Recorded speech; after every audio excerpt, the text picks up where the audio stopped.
we know is kids of color's capacities are not being accurately measured. And that means they're being told, and others are seeing them as not as capable as they are. And we need to figure out use every tool at our disposal to make sure that's not so. What we also find out, there's a specter of the sort of biased teacher, whether it's implicit, in the old days it would have been kind of the explicitly biased teacher. Currently, more people, I think, are willing to accept that most teachers have conscious egalitarian values, but may hold implicit biases, and that's true. So there's the specter of the teacher who fails to recognize the successes and possibilities and capacities of kids of color, and that's real. But there's another phenomena that is also deeply harmful to our children, and that's findings that teachers sometimes don't give the critical feedback that kids of color need. They withhold that criticism, and they overpraise because they don't want to seem like they're racist. That's like my tears. That doesn't help kids. We all know that kids need to hear where they need to improve. They need to hear it in ways that they can hear, and I'll talk about that. But they need to hear that. And for teachers to withhold out of I want to make sure that I'm protecting this child and not making him or her feel bad, that's not the work that we need to do. Again, that's white guilt. That's not proactive working toward giving kids the tools that they need. So what we have to figure out are, what are the dynamics that lead to this very confusing picture? Now, one thing that's exciting about being here in King County is this county government has clearly recognized the structures and the policies that can be impediments to equity outcomes. The reports that you've written, the areas of concern that you've identified from a structural level are phenomenal. They're absolutely excellent. You've had Manuel Pasteur, you've had Maya Wiley, you've had everyone in this room, you've had people working together to identify structurally what needs to be different, and that's fantastic. That is absolutely necessary. But what the mind sciences tell us is it's not sufficient.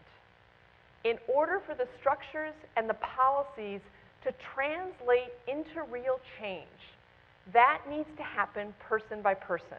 That needs to happen within the institutions, between the institutions and the community, and there needs to be a context in which the structures and the policies can translate every day. And that's where bringing the implicit bias and the racial anxiety and the stereotype threat mind science work to all of you, I'm hoping, can supplement and complement the amazing work you've done in identifying structures and policies, so that that structural and policy work will lead to success. Because the concern we all have, I think, when we're talking about doing work on race and ethnicity is, in some sense, and this is true, there's been an awareness, of course, of these challenges for decades. And so some people wonder, we've been doing this for years and nothing changes. Why? Part of the reason is because there was a great deal we didn't know, again, about why the work is hard. And that's what the mind sciences can help tell us.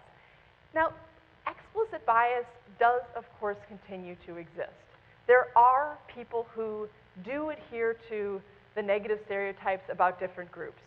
And to the extent that that's true, to the extent that there may be people in any workplace who do adhere to explicitly biased points of view, the hope is that the combined work will change that, and they will, sign on to the affirmative, sort of egalitarian attitudes that virtually, all of you, most of you in this room hold.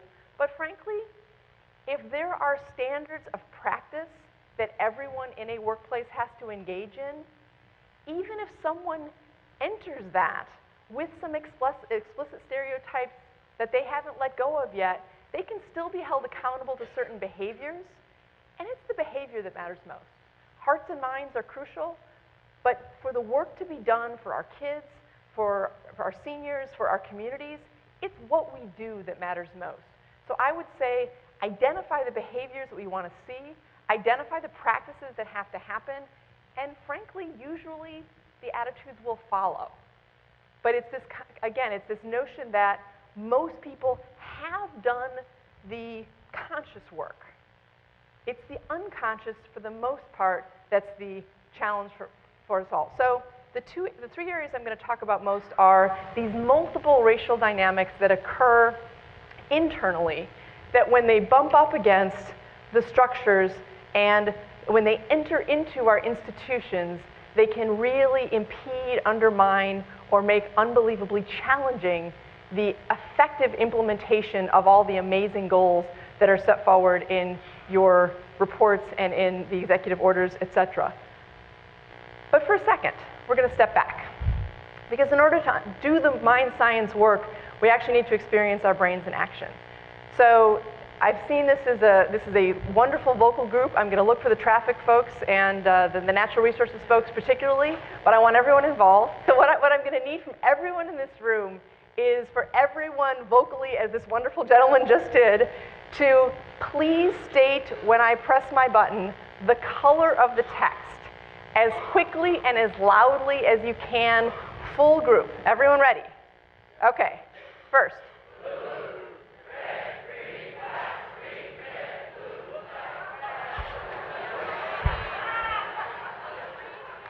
All right, what happened? A part of me would think that you're sick of me already, and you're like, I'm not going to do what she says. I'm going to, once I got to after the green that's in green, forget it. I'm not going to do what she said. But actually, I believe that all of you wanted to do what I requested, which is to state the color of the text. But the minute that we got to the black text, the black-red, the minute that we got to the text that says R-E-D, which of course spells red, and it's in black, everyone said red, right? Because you are automatically, every single person in this room is automatically conditioned to read what you see. And you've been conditioned that way since you were in my era, maybe first or second grade. In our kids' era, what, preschool they start reading? So we've been conditioned to read what we see. And what you just experienced, the fancy word for it is automaticity. You just experienced your automatic, implicit, unconscious brain overriding your conscious intention of being a wonderful audience and doing what I ask. You just experienced automaticity. So what does that have to do with race? Again, kind of amusing, nice little break. It has everything to do with race. Because you saw your brain in action. You saw that the work that the brain has learned to do over a lifetime of both explicit instruction from your teachers and just practice. You walk around and you read street signs. You walk around and you see descriptions of where you ought to go, and you read it, and it's what you do. So our unconscious brain is unbelievably powerful, and usually if there's a war between our unconscious and our conscious brains, and we're moving quickly, our unconscious brain wins. Now, if I went back and went very slowly, we all could have nailed it, right? But when you go quickly, your unconscious brain wins. So what does our brain do? What our brain does is it takes all the stimuli that we have in front of us all the time, it sorts it into categories.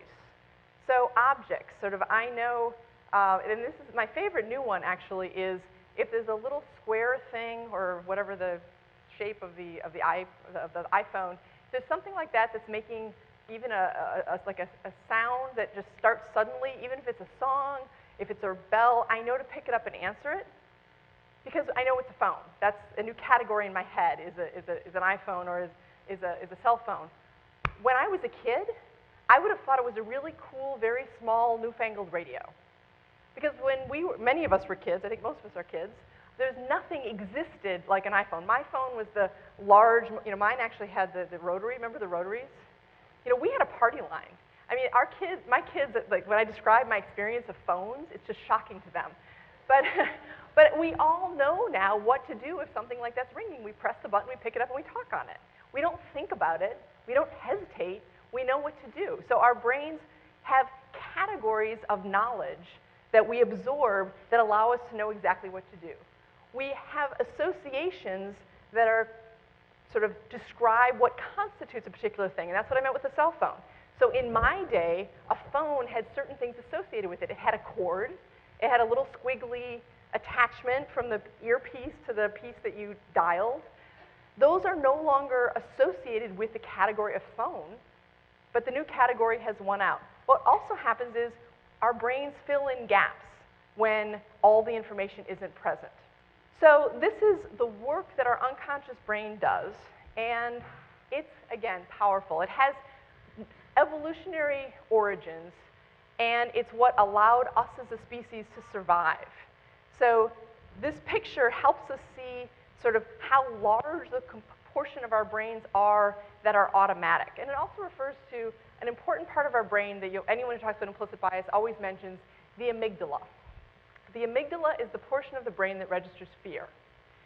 And obviously, the portion of our brain that registers fear has to be quick. It has to be quick in order to protect us. So knowing that we have this powerful automatic brain that is unconscious, that can be contrary to our conscious intentions and goals, can begin the work of helping us understand how our implicit, unconscious brain can link to race.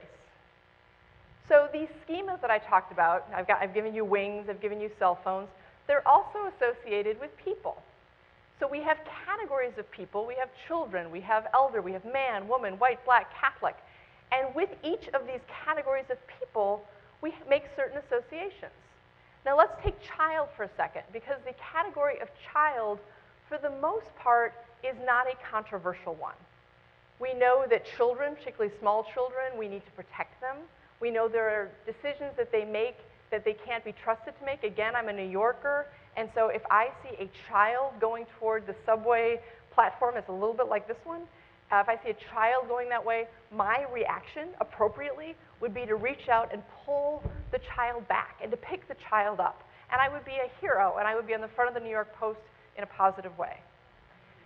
However, there are people, adults, who are about the size of a fairly young child. There was a woman in my kids' school who was a small adult, and she was the size of my child when she was in 3rd grade. If I were to, and adults all the time go to the subway and look like this, if when a small adult made that move, I picked her up and pulled her back, that would be assault and battery. I mean, it would, an unwanted touching, and very offensive. And yet, it's important that I generally be able to have my associations with certain categories of people in order to function. Now, we know there are positive associations that we make with categories of people, and what we also know are that not all of us make the same positive associations with the same categories. And this is one of the challenges, because we know there are negative associations we make of categories of people, and these are all done unconsciously. We also know that these associations of people, just like objects, change. So the picture that I have on the left is a 19th century picture of an English woman versus an Irish woman. I'm Irish Catholic, so I tend to make lots of references to the experience of Irish Catholics, because I think actually the change that has occurred with respect to associations and stereotypes about the Irish can be instructive. Not the same for current categories of groups who are experiencing stigma, who are experiencing obstacles based upon their race or ethnicity, but instructive. In the 19th century, the Irish were considered savage, not by all, obviously, but by the dominant culture. We were considered savage. We were considered ape-like, as this picture suggests, violent, uneducable. These all, needless to say, precluded the Irish from a lot of life opportunities, made it very easy for them to be segregated into portions of cities. I've just been reading about 5 Points in New York, which was sort of an Irish ghetto. It was one of the sort of first slums. Dickens found it completely abhorrent, and he blamed it all on the Irish. So another exercise that I need group participation. This is an awareness test. How many passes does the team in white make? Go!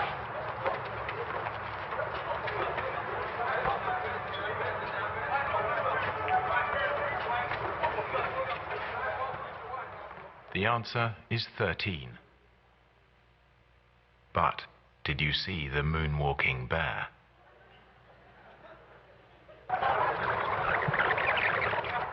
Go!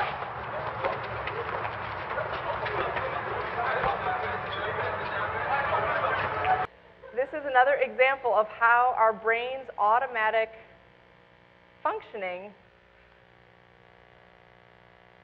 makes it more challenging to be constantly attuned to everything at once, and therefore means we notice some things but not others.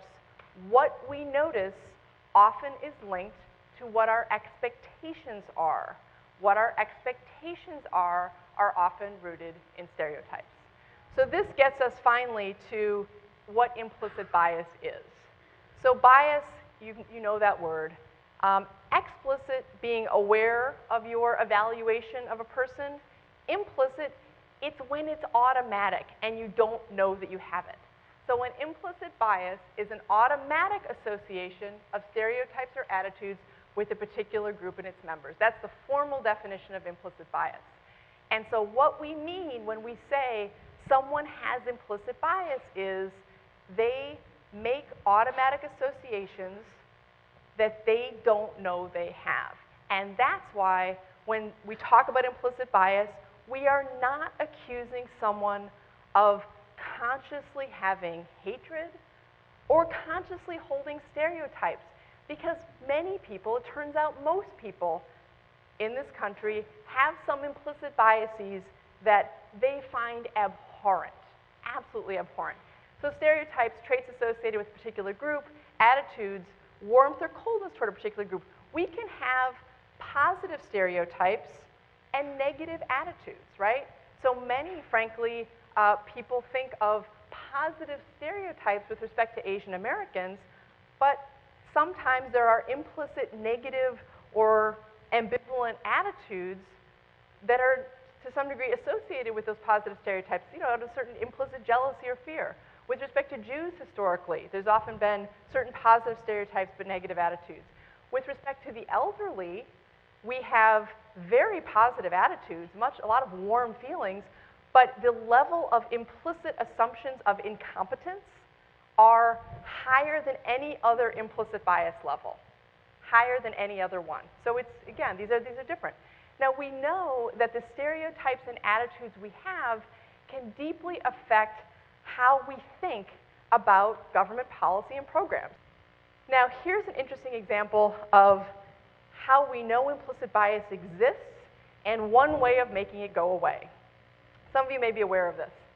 For a long time, orchestras were largely male, and the women who were musicians were concerned that it was implicit, essentially bias against, gender bias. So they insisted on screens, or the way of testing for this and hopefully remedying it was to put screens in front. And what happened when they put the screens in front and they put a rubber mat so that no one could hear the click, click, click of the high heels was a dramatic increase in the number of women. Okay, I'm going to have to move very, very fast, and I apologize. This is crucial, though. Implicit bias is not only manifested in decisions. It's also manifested in body language and behavior. So an implicitly biased person will give different nonverbal cues. They'll stand less close, they'll use less eye contact, the conversations will be shorter than someone who has no implicit bias or isn't implicitly biased. Think about the effect of that in so many dimensions of the work that all of you do. People can sense it, and it's scary, it's off-putting. We tend to think of nonverbal cues as being more real and more accurate, and we're moved by them often more than we are someone's actual words. We're not going to just get rid of the biases.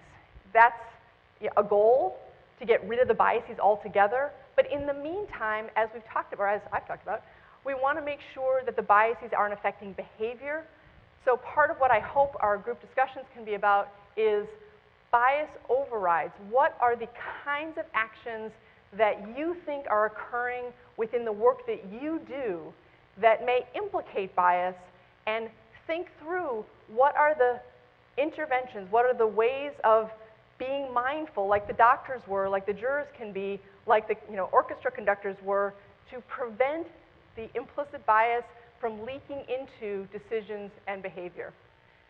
So these are the four, essentially the sort of, in four quick hits: promoting counter-stereotypic images, promoting individuation, seeing, recognizing we're not all lumpish groups.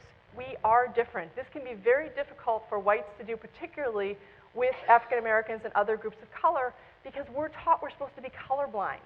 If you're colorblind, you're not supposed to see race. If you don't see race, how do you individuate? Because you're too busy not seeing. And so that's one of the sort of very challenging but crucial steps that we need to learn to take in order to break up these generalized associations. I have to get to the rebound effects because they're real.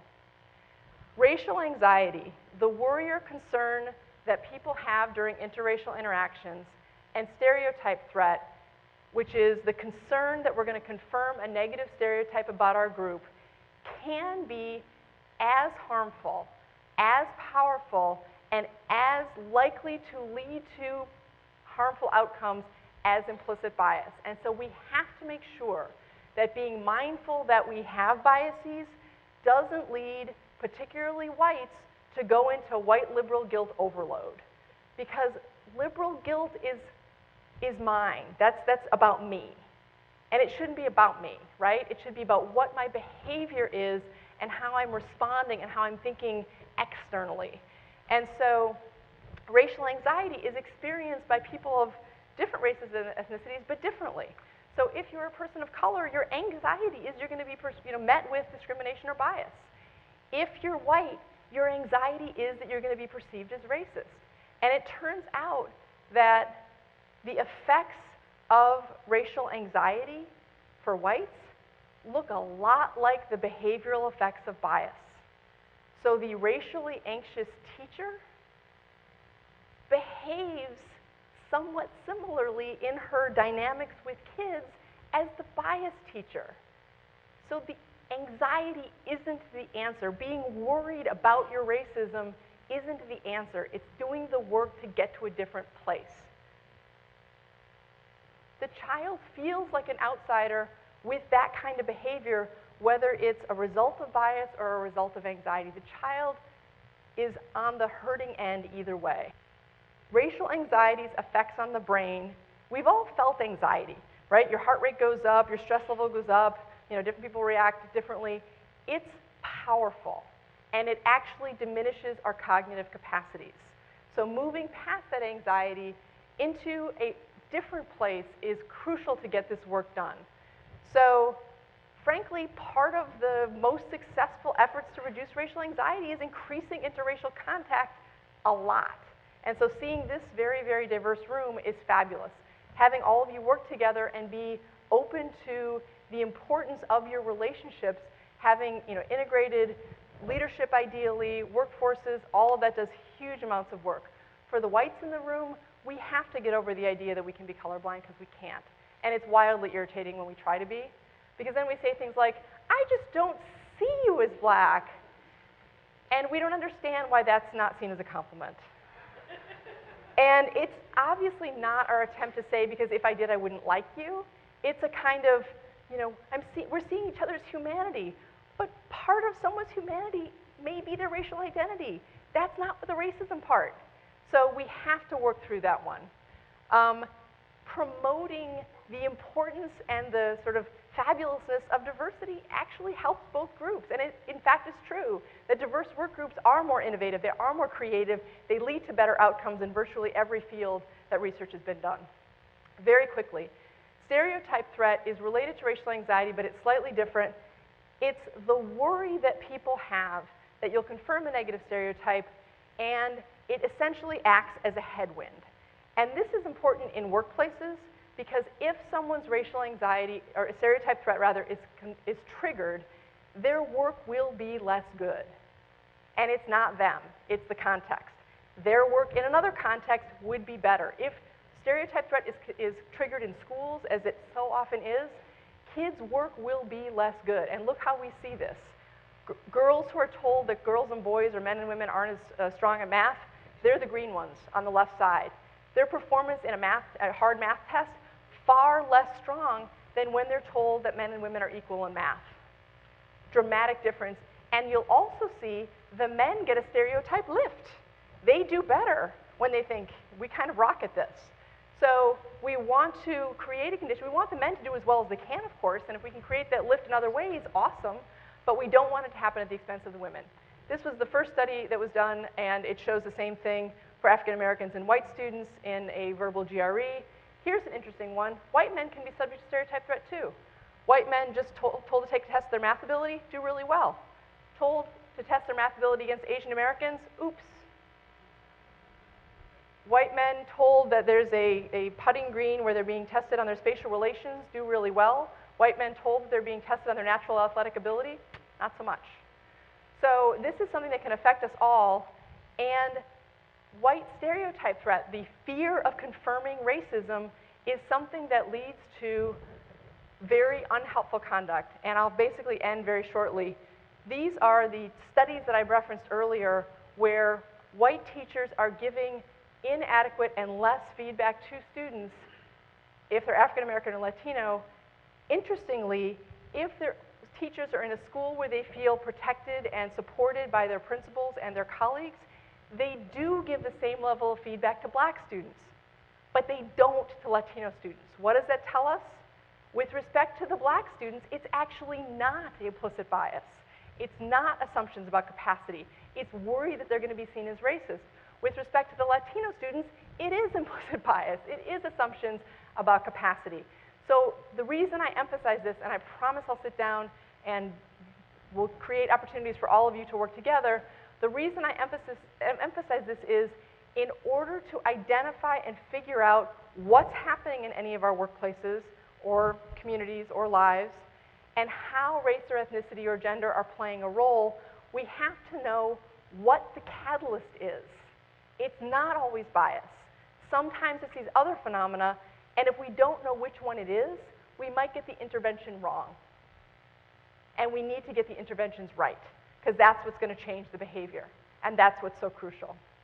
So finally, recognizing that your IAT score or any bias you might have or any challenges that any of us may face in identity matters, they're not fixed. We can move them. They are malleable.